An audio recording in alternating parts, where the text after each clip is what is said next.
by Blerdkast.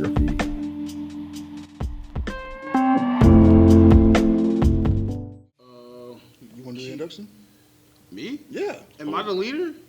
I can do it. I'm fine. Go for it. We can talk about whatever. Wait, is it on? Yeah, I'm recording. Yeah, the mic's here. So What's up, fellas? What's going on? We're here at MomoCon 2024. My name is Glenn Malone with Complete Nerd Authority, and I'm gonna go down from your right, my left, so they can all introduce themselves, and then we actually have a conversation. Sound good? All right. Gucci. My left. Go down. Come on, man. You follow directions. Okay. This here go down. Lord, mercy. All right. I'm Q. I have a YouTube channel called Pop Tech. I interview celebrities. I do reviews of cons, and What's up, y'all? It's your boy Josh, aka Jantmor. You know, been 4 years interviewing voice actors, musicians, all that. Got pop culture talk on my YouTube at Jantmor. Instagram going crazy, JantmorTV. First time doing press for any convention, period. So appreciate that, yeah. And definitely been experienced. Glad to be here, glad to be doing this with these fine folks, and let's get into it. TafariTV on all platforms. That is TAFARI-TV, because I know some folks can't spell it or say it. But I also do a lot of boots on the ground work, such as this, for the Blerd's Eye View podcast. So you can also catch me there Tuesdays and Thursdays. What's going on, everybody? It's me, Mark. I host a YouTube channel called Blerdkast, and I do a podcast called Blerdkast, where we talk about all things black and nerdy and cosplay photography, because that's just what I like to do. So let's talk about a cherry pop, right? All right. Is that all right? All right. So I think that's always a good conversation to establish. So what was that that moment for you? Anybody can speak up, but what was that moment for you getting into press or deciding that you want to interview voice actors, pop culture people? Like, what was that moment for you that you're like, hey, I think I can do this?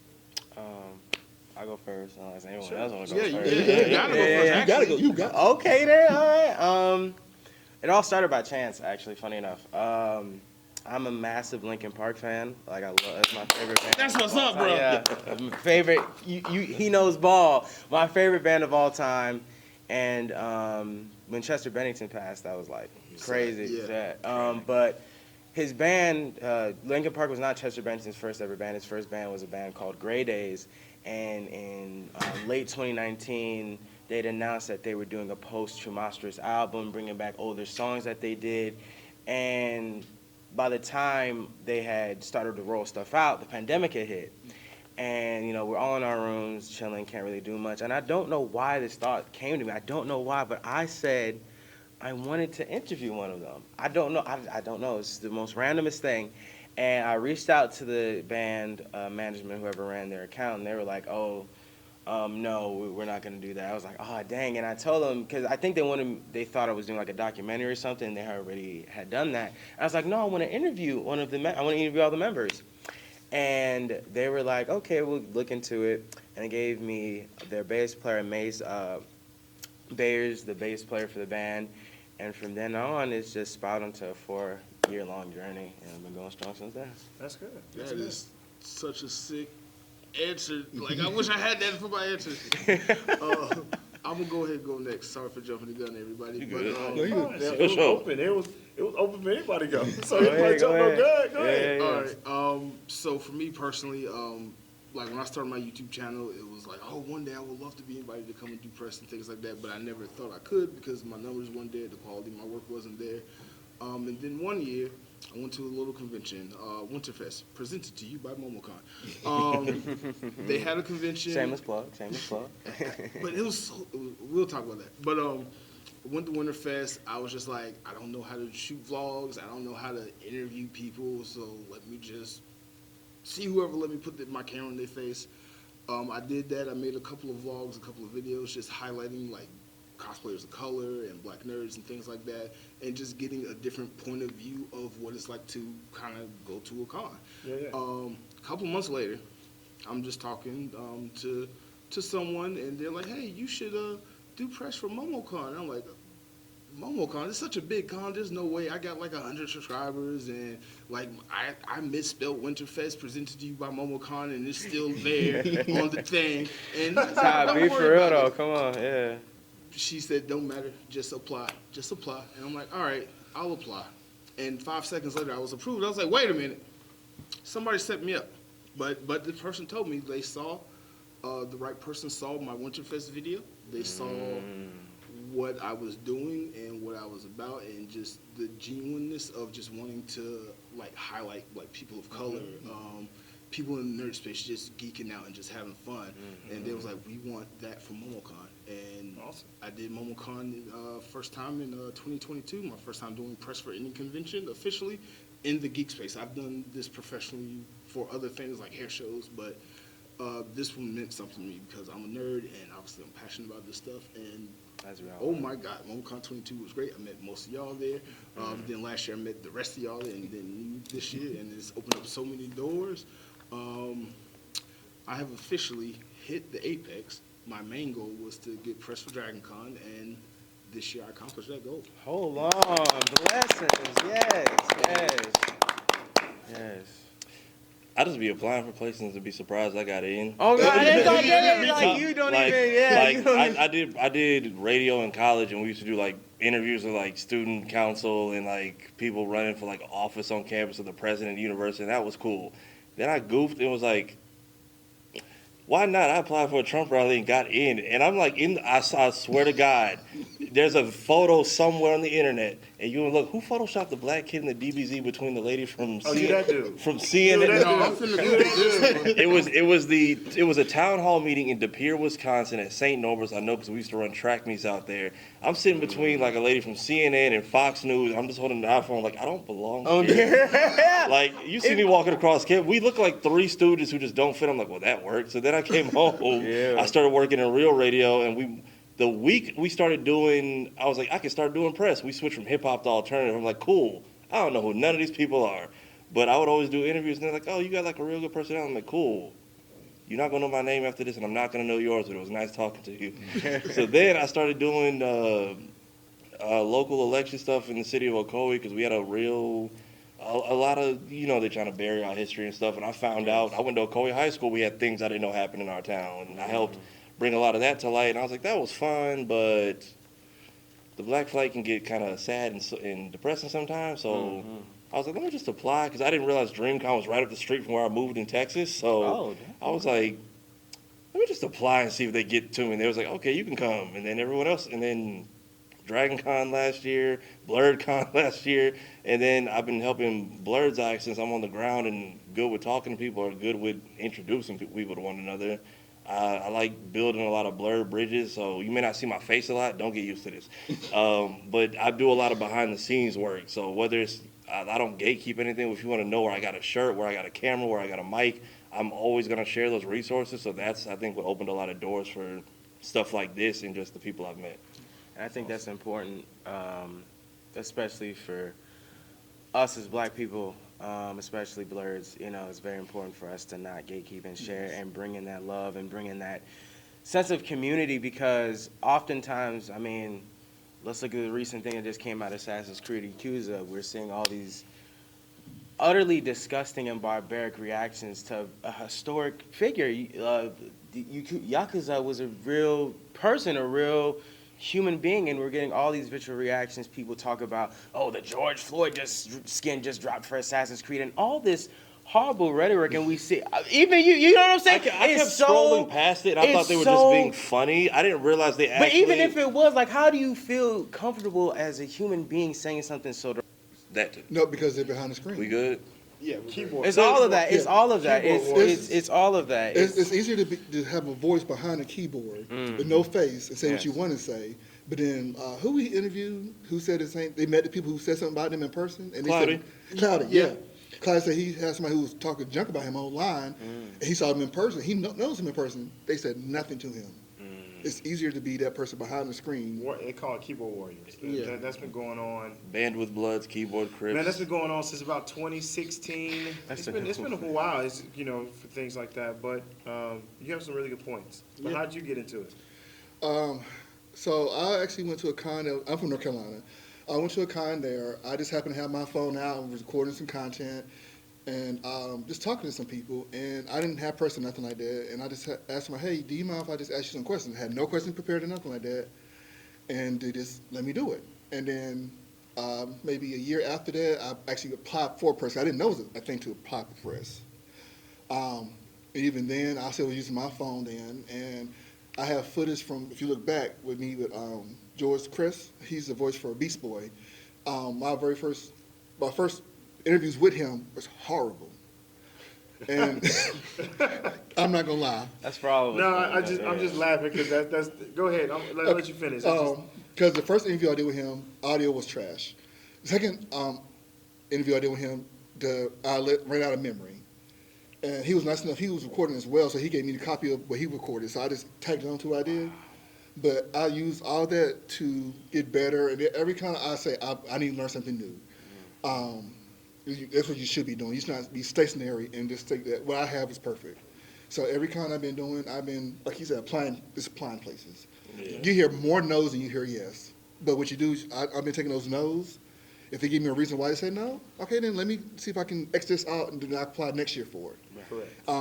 Like GalaxyCon, I applied to them last year, and I got a no from them. This year I applied. They said, yeah, sure, come on. Mm-hmm. So something I changed what I did, and I fit their criteria.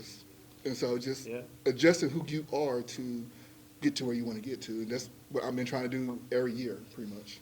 Man, so that's a really good story.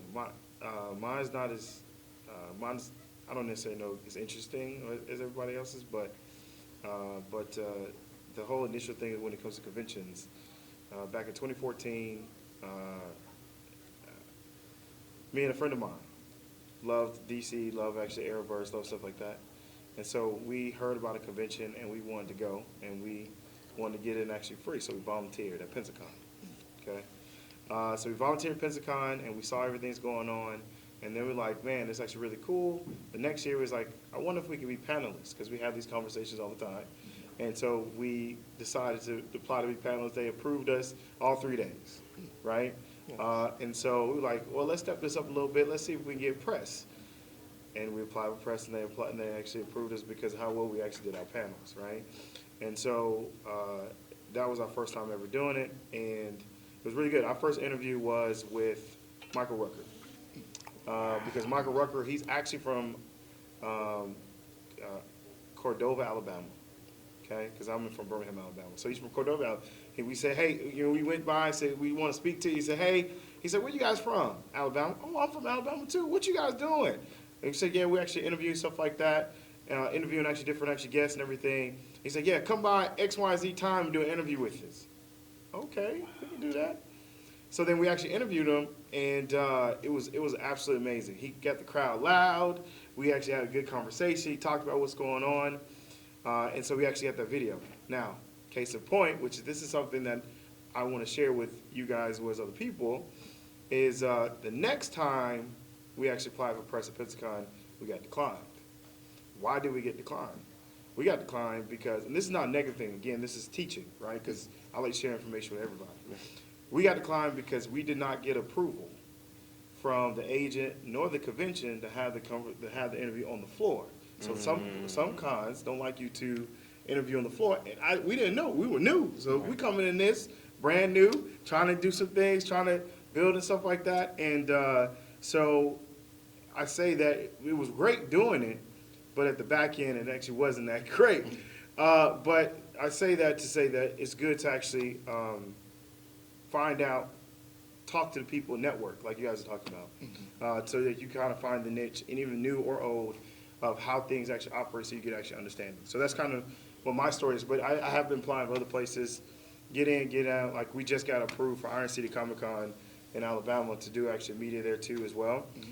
The Mecca for me was, it wasn't necessarily press at the Dragon Con. The Mecca for me is actually to do our panels at Dragon Con, but congratulations you on actually doing the Dragon Con. But, so that's kind of actually my journey when it comes to first time doing press and all that stuff like that. So yeah, it's pretty cool. I mean, you talking about the Mecca for being approved for press. I guess mine would be for New York Comic Con, which is like the third largest Comic Con. To be approved for press for them. That's on that list too. Just rose a little bit. That's on that list too for me. Yeah. So I've talked about on my page how I have imposter syndrome. Because Yeah, he said he's not black, so you got to go with that. No, You but got the Yasuke burner account. I'm crying. I'm so glad you brought that up because like that imposter syndrome, especially what we do, that's real. Because I still feel like why am I even here? I think that's a common thing for all artists too. So, question. So, is that really imposter syndrome, or is that being humble? Because imposter syndrome for me is taking yourself and putting yourself on a plateau that you are not even near yet.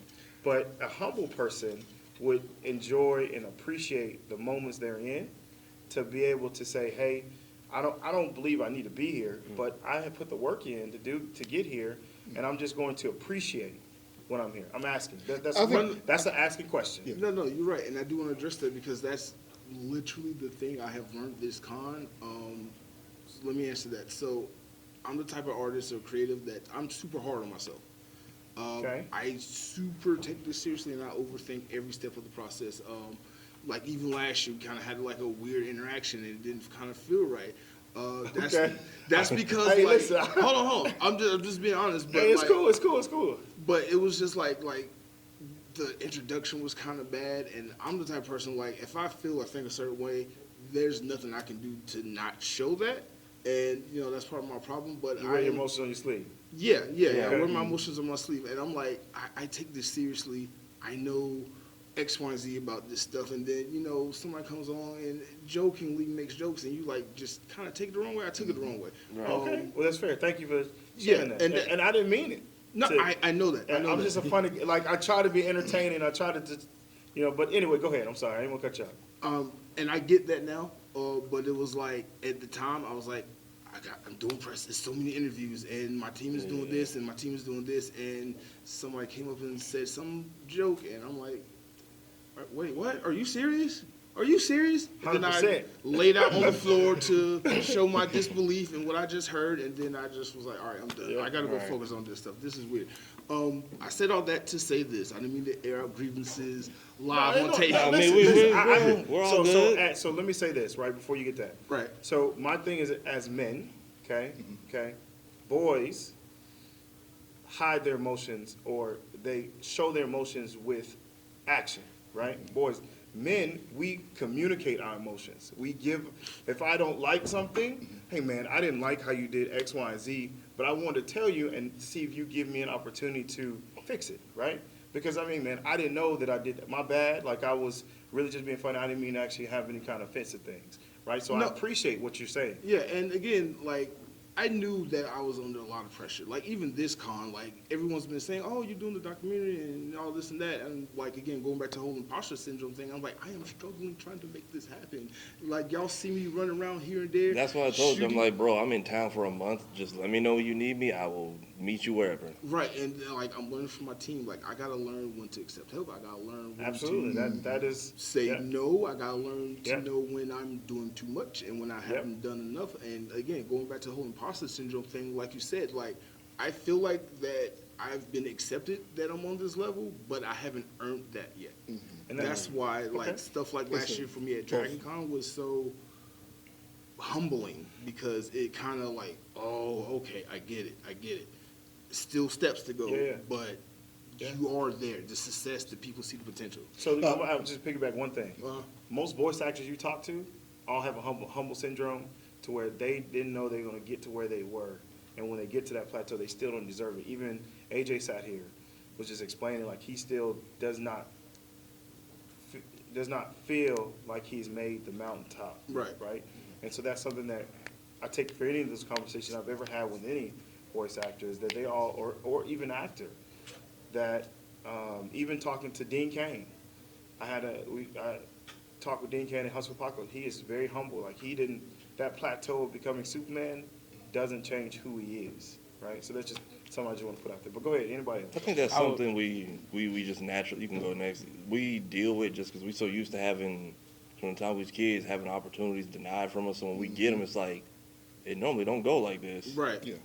What I was going to say is, as black people, we're also taught that we have to work 10 times harder to be just as good. Yeah. And I feel like we deal with that a lot, because it's like, we're just networking and talking, and we're seeing that, a lot of opportunities are coming our way, And I'm not saying that we're not putting in the work, but it's like coming a lot more easier than we maybe would have expected. So I would say that that is also cause for like, oh, really? Wait, you know what I'm saying? And it causes us to pause because it's like, we're taught that we have to go mode all the time. And yes, that is true. We all work hard. We all work diligently to get anywhere that we want to go. But it's like we're seeing all the success. We're like, we still can't believe it, I have a question though. When I first started doing my content creation, I was watching other people stuff, who were, of course, better and had bigger numbers and stuff. But then I started looking at what I was doing. I said, "Hold up, why am I doing something completely different than them, better than to me and better than them, but I'm not getting their numbers?" Do you ever have that feeling? And like, do you still look at those people? Like, I can't look at those people that I used to look at because I can't. It's not that I don't respect them, but just that I don't see myself in them no more. So yes, let me yeah, I can answer that question because that's I've been doing this since 2017. So it's what 2014. I've been doing this since 2017, doing this whole thing, creating stuff like that, and trying to mimic others. Right. One thing I've learned over the years is about building a community for yourself. Right. The reason why they have what they have because they built a community based on what they're doing, their content. You have to build that same type of community for yourself and get connected to those that want to follow you. And that's how you're going to become wherever stage you want to be because it's about the community. It's not even about trying to catch what we call the, what's the word I use? It's trying to get the golden goose or the shiny star, right? Trying to catch that shiny star, whatever it may be, because that's where the stress comes into play. When you're sitting there chasing the shiny star, right? Trying to be the first person to review this video or be the first person to do this trailer. That stuff gets you. That stuff is Y'all have stressful, ruined the right? gaming space. Stop Right? it. So I don't know.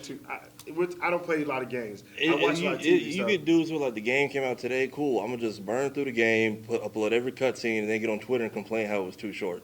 Yeah.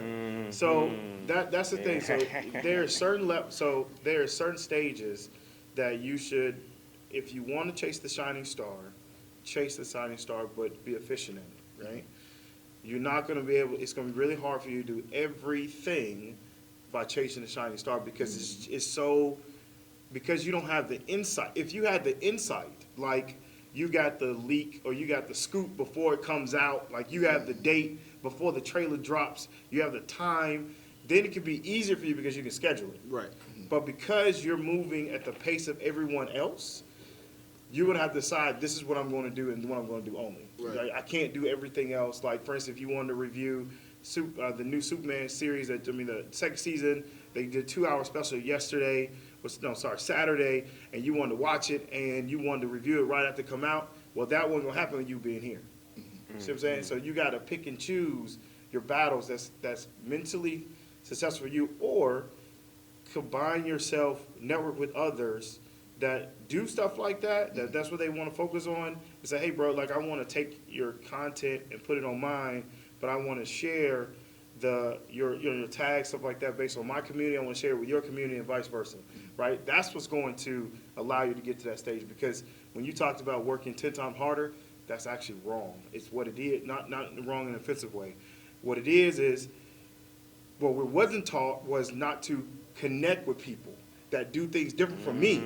Because if you're going to work 10 times harder, you got to work 10 times harder, smarter. I'm going to focus on this, but then I have this guy here that's on the left-hand side that likes to do photography. Hey, man, come here. I'm going to pull you in. We're going to work this together. I don't have to take those 10 steps. I could take 2. You could take 2 with me, and we just made 4. See what I'm saying?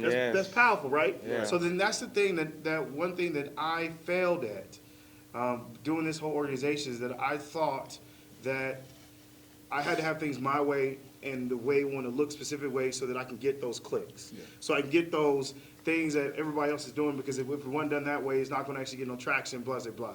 But when people separate from you and they start getting traction by doing it their way, you start realizing like, well, damn, I should, excuse the language, well, damn, I should have backed off. In my mind mentally saying, hey, listen, go do it.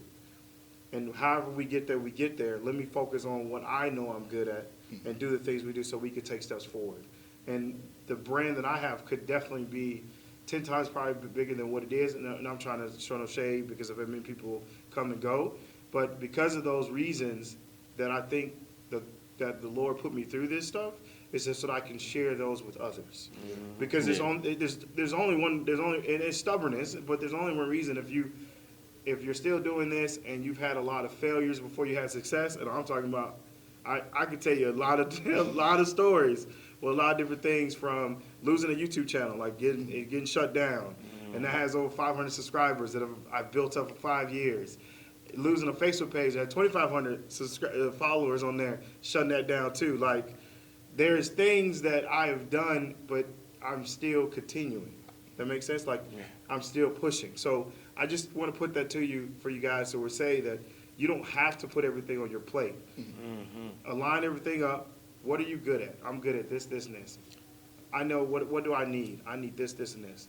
And find those people that can do it. Let me ask you this, because this Sure. is literally, again, this year, right now, is the lesson I'm learning, putting too much on my plate. How do you learn to let go, to trust the team you have built to do things? So, man, that's okay. Because So I had pissed no- off my team this entire con because I couldn't let go. Okay, so But I number one, think subconsciously you trusted them enough to bring them here, Yeah. and that, whether you realize it or not, is what allowed you to go ahead and let them tackle that. So you gave them the keys, you just got to let them drive. well, okay, I get your point on that, right? But in a mental standpoint, from a person in his mindset and what he got going on, and not trying to, from what I did the same thing. And the problem is, number one, you have to know what those people are good at. Number two, you only can give them so much at one time. So if they're good at, you give them 2 tasks, and that's all I want you to do. Or you talk to them like, what do you think that you are good at, that I can trust and push you to do? Because what we tend to do is we tend to talk to ourselves like it's ourselves. And when you do that, then that's what's going to push people away. So you have to get them to come to you, or you have to talk to them on what they know they're good at. And this is I only want you to focus on this. Now, when they master that and they say, I want something else more, then that's when you give them something else more. It's hard when you're not getting paid, you're working on the ground floor, you work at grassroots, you cannot put so much on people when you're not paying them, right? And I don't know the situation, okay? I'm just talking about for me, right? Even though you give them a free badge, you give them a free pass and stuff like getting to enjoy themselves, because that's the mentality, and then you know they could do this, and I'm depending on you doing this because I gave you a free pass. But people get overwhelmed very quickly. Yeah. And so if you don't find out what they are willing to do that you agree with before you hand the badge to them, have a conversation. Communication is key. Have a conversation about what do you think you're good at, because this is my vision, so I want to do. This is everything. I paint the picture for you. This is all I want to do. Where can you fit in this picture? Or where can you fit in this puzzle? Then that's when you could take off stuff off your plate, and that should be easy for you.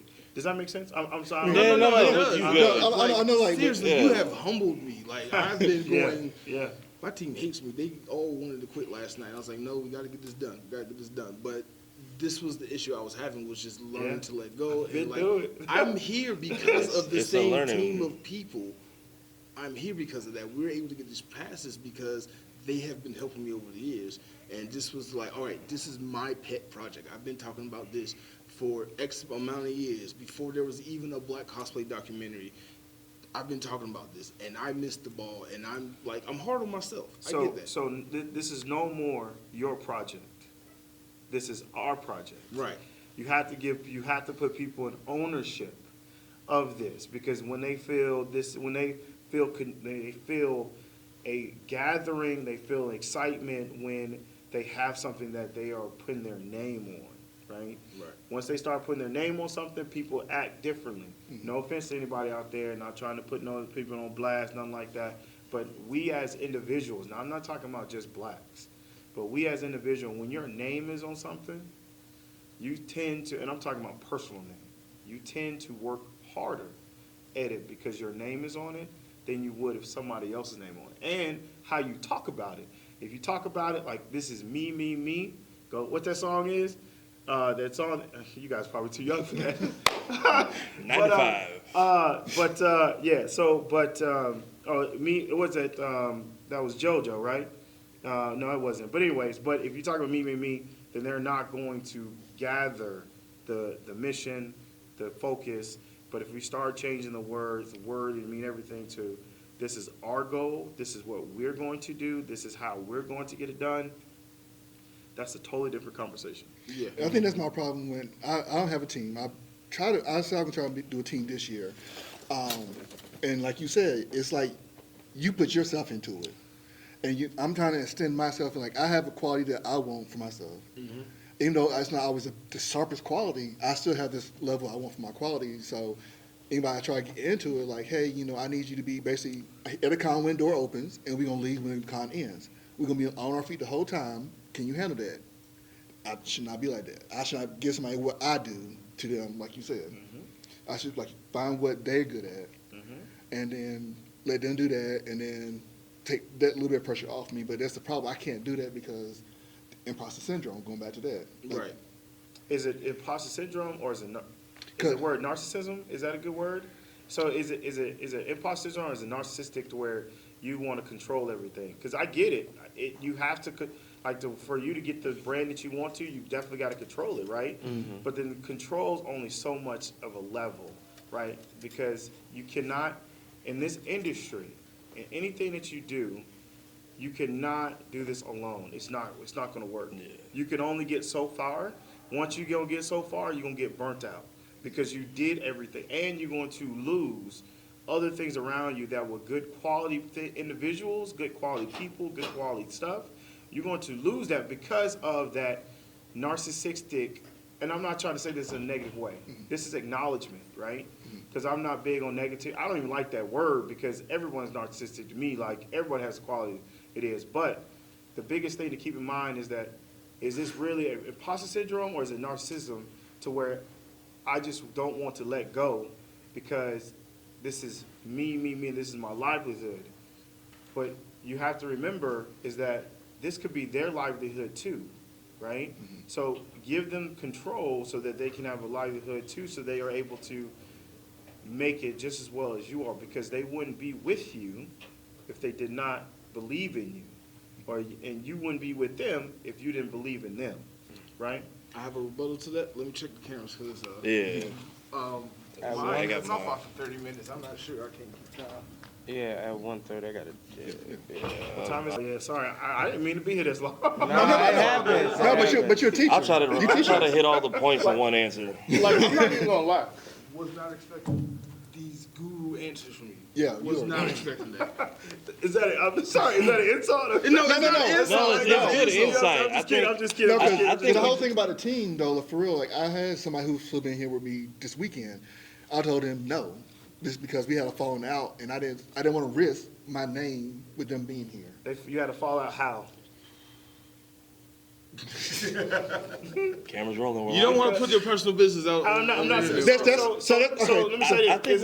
So was it a profession? So was it a personal? This is easy. Yeah. Was it a personal fallout or was it a professional? Was it a business fallout? Personal. Then you never want to involve. Okay. That's what. All right. So that's what I did learn from celebrities. So I've had people, and yes, I've had people, not me personally, okay, because the whole time I've had complete nerd authority, I've been married.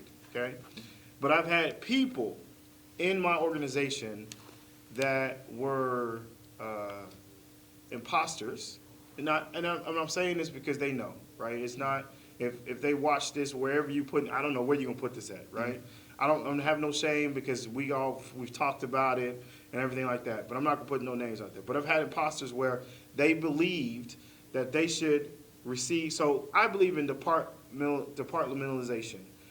What information I give you is not necessarily going to be the same information I give you because you guys do different things, right? Mm-hmm. You're in different parameters, stuff like that, because that's how a business runs.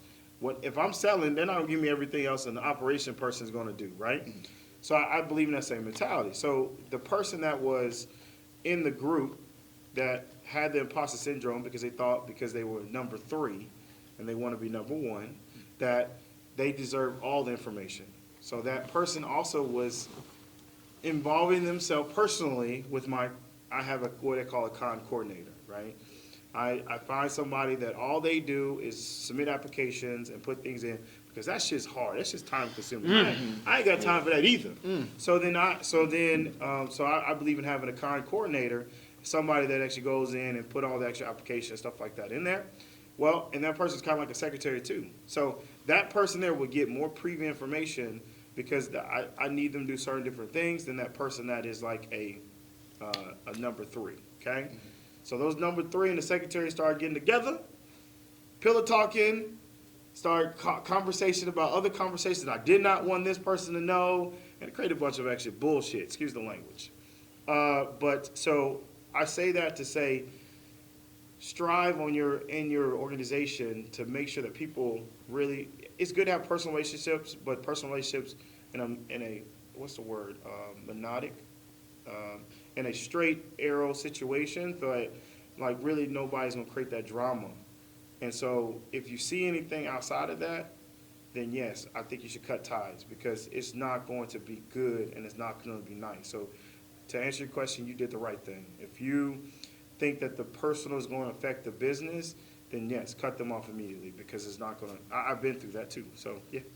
Yeah. I didn't mean to cut you off. No, you're good. I was just agreeing because I'm getting to a space now where it's like, I'll be there in an official stance, and somebody else I realize will peep that, and they just try to stick to me as long as possible. Like, you gotta go at some point. I need to like ditch you at some point, because I don't need you around when I'm around certain people. Facts. I have similar issues in the past with other friends and outlets and things, just professional falling outs. Thing I want to say is, and I hate to sound like this, and this is definitely very narcissistic, you have to protect your brand, your namesake at all costs. You're the one that put in all the work. You did all the editing, you did all the running around and everything. And I'm not saying, I don't know your story all the way. I know you've had help in teams and things like that. But when, again, this goes back to me and you from last year, just using it as an example.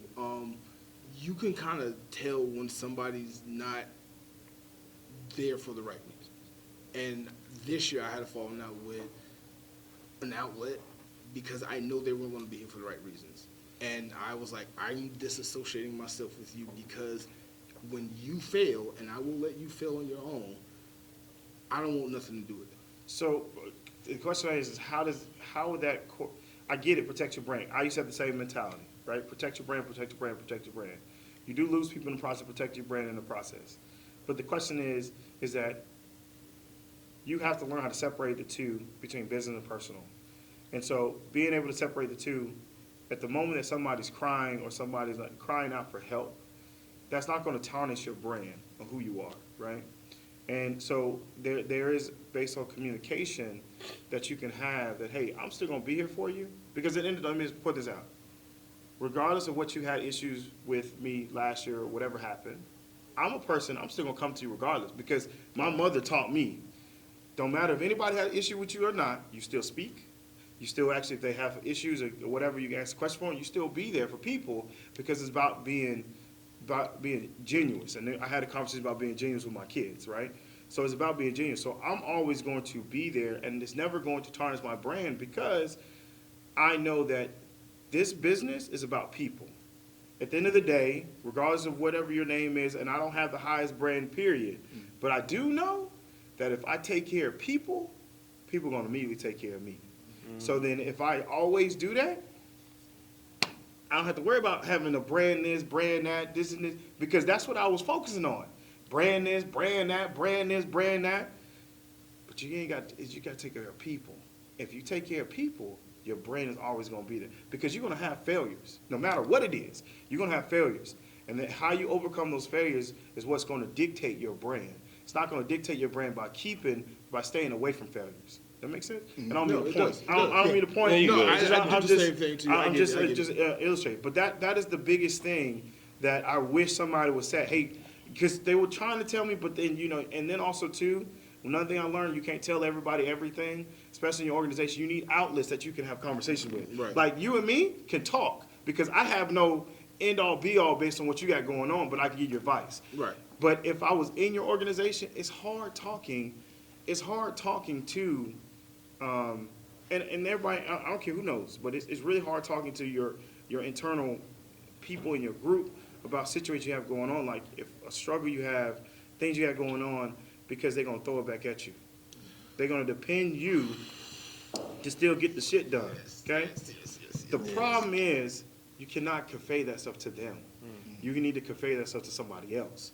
Every CEO, every business owner, whatever it has a mentor on purpose. They have mentors that are outside their brand on purpose so they can have those powwows, conversations, things they need to do so they can actually build their brand. Those mentorship doesn't happen with people in your group. Like it doesn't. It unfortunately doesn't.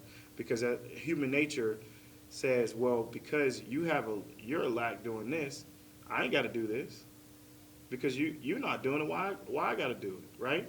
And so when I had to learn that from the way is that I can't confide personal stuff or a lot of business stuff. I can't confide those stuff to people because it doesn't work.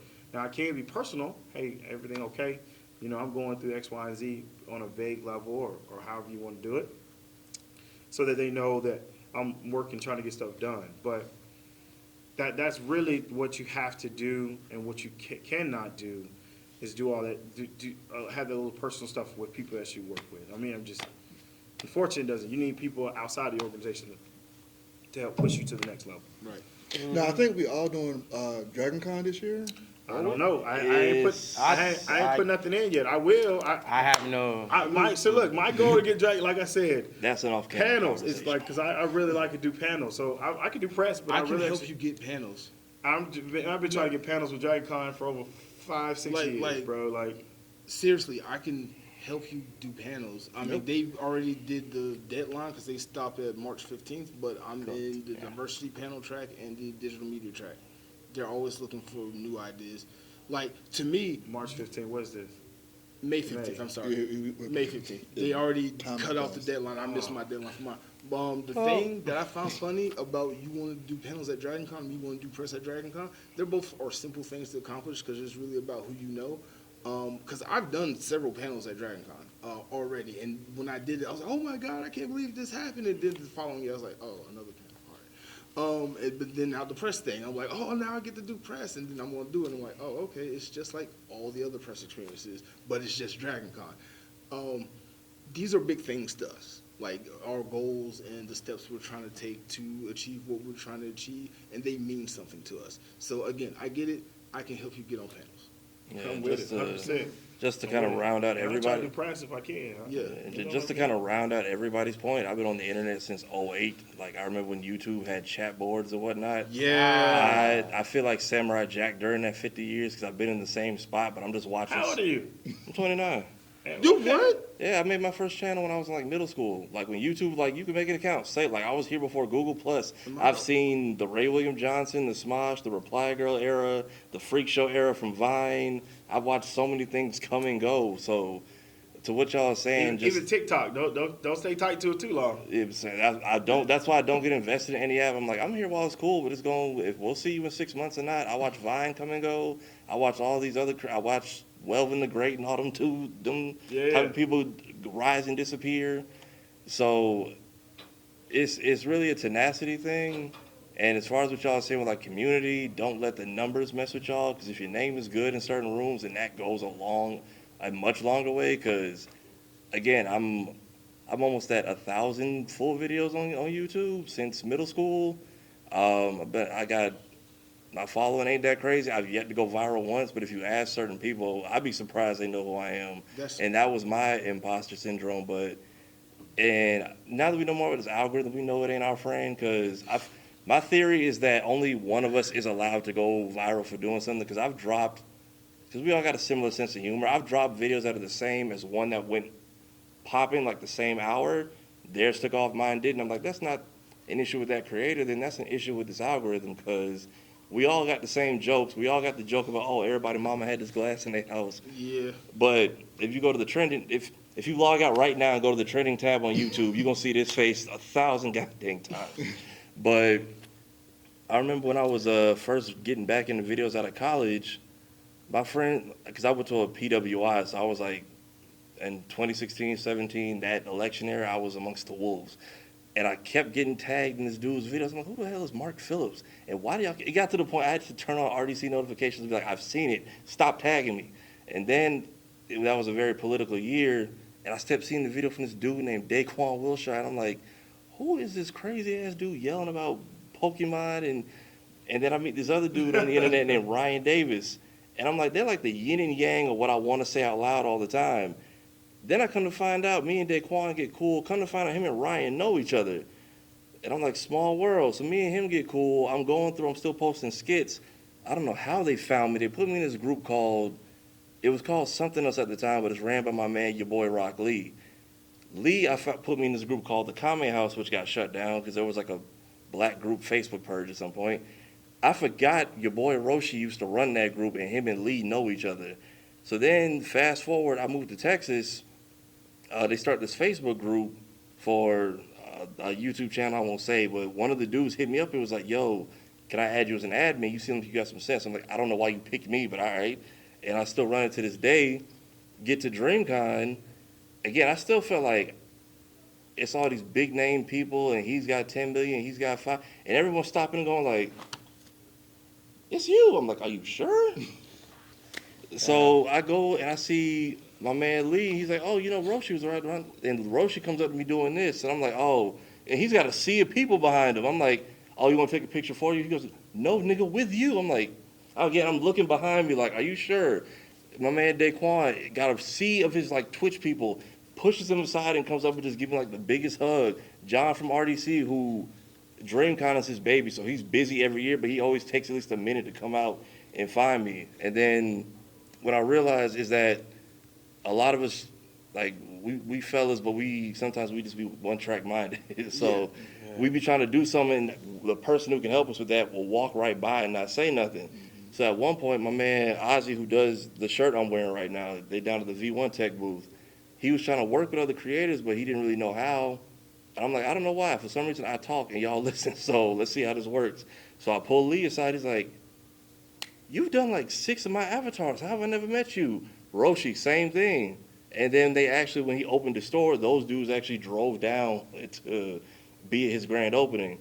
My man, somebody I know him is Zero from Holes, Cleo Thomas, was walking around just saying what's up to people. And again, I was like, hey, man, I don't know you. Why did you even turn around when I called you? But since I got your attention, come holler at my boy. Same thing. They've been working together ever since. And it's I've had a lot of small existences in large places that have added up to this network I've created. And even with stuff that is like, I don't know if I could take full credit for it, but I know I had something to do with it. Like even with Phil coming to Blerdkast, he was on our podcast saying like, I've been trying to get at them for years. I was annoying to everybody in the Facebook group like, hello, Green Lantern, Static Shock said he's trying to come see y'all. Now I see he's got the main stage. So don't let the numbers mess your head up, man. I just be stumbling into places and it works. I'm gonna be honest with you. I'm one of them people you talking to. Prior to, cause I follow you and everything like that. Yeah. I was so nervous, like, oh my god, I'm finally gonna meet you. I've been a fan of your content, and then the whole thing with Urban Nerdcon happened, and I put out that video. Yeah. And oh my god, that embarrassed me. No, that's why I own so many tripods now. But yeah. But I was like, I didn't know y'all watch my stuff. I'm sitting here thinking nobody's watching stuff. All these numbers is just all my friends' extra YouTube or Gmail accounts, and they're just trying to help me out. And when y'all was like, hey, we heard the interview with Tony, blah blah blah. I was like, oh my god, it's Blurred Station. We be checking it out. Station, Blurred's Eye View. I'm like, I watch you guys, and y'all watch my stuff. That's crazy. Yeah, we ain't got enough resources to be stingy. So if I can see 2 people that do something like you shake hands, and then I just, even when we were, because what was it? We've interviewed Carl Jones, and he's been doing his like press stuff, and my home Ozzy's. We've all been inspired by the Boondocks at some point. Right. So at one point, he was like, "Yeah, man, if you just come and talk, like I'd have to." What was it? Cleo had looked out for Ozzy, so I did a video. Where I'm like, it's on my YouTube channel. I'm like thanking him just because dudes unintentionally looked out for me 3 other times after that, not knowing that. Like, he took a picture of my cousin and my sister at Disney. I didn't realize Carl was right behind me as I was doing this. I missed Kyle by like 3 seconds. So I was like, cool, you next, follow me. And then seeing how people get starstruck when they run into each other, even at this big stage and they big age, is so cool. But even then, once they like shake hands and start talking, I'm like, cool, my job is done. Who's next? So I'm trying to build like the super highway between each other, because we ain't got enough resources for us to be beefing or trying to withhold stuff from each other, and it's a necessary thing. It's all love. So, but it's been great speaking to all y'all for real. I know. No. This whole thing was just to be an introduction to Yeah, you, but to nah, the group, we- and we went on some I just want to make sure, tangents, man. My I bad. know I'm he's sorry. on his we- journey, so I just want to make sure I got but look, I tell you, that. Yeah, no. Listen, you learn a lot of knowledge though. You can Blessings. take away a lot of different things and figure out what you need to do, how you want to do things, stuff like that. And nobody's here telling you go any one way. I've always seen You know what I'm my success, real quick story if I dip off, is Steve Bloom had a panel. I don't know if any of y'all went. I missed it. I was Yeah. there with Steve Bloom. I was in line, and I asked a question, and I already knew Steve because I interviewed him in 2021. And I asked my question because I was curious about this Baraka question, so I asked, and I was going to sit back down, and Steve was like, "Can you come introduce yourself real quick?" And he stopped the panel, and he told everyone, "You need to know who this guy is." I gave him an introduction. After I did, everyone just like clapped. It was the craziest thing. So you never know what effect you can have, and it's just amazing. So I'm just blessed and thankful. All y'all, everyone who shows love around the way, past, present, future, we going up, man. It's only up from here for real. Yeah. So Absolutely. I can't believe how much I actually learned from you this weekend too. Like, not like in a disbelief kind of way, but like I just love learning from everybody and getting different perspectives and stuff. And like I told you last night, I hate this like gatekeeping stuff, like all this stuff that we doing. Yeah. I'll write it down, tell you what you got to do, who to contact, hit their numbers. Just as long as you about your business, I can help you. For If you sure. ain't standing on business, I can't help you. for sure, for sure, y'all. But what's the name says? Stand on business. Right. Drewski. But make sure you talk to your parents with respect, not disrespect. For sure. Yeah. Love y'all. Why don't you just Love you give too, us man. a proper ending Yes. for whatever this is, since you're the new Yeah, guy? yes. It's been a blur around table. You already know what it is. Check us out. We're gonna catch y'all next con. Check us all out. Respectfully, the link's gonna be in everyone's description wherever this goes, wherever this goes. And it's been a great con. Been a great time. Appreciate the guys, and I can't wait to see them all next time. Hey, Yeah. one thing, make sure you get your website. Stop focusing on all these social platforms like he just said. Yeah, get a website. Get a Yeah. website, bro. Yeah. Ooh, Get a website, bro. for sure.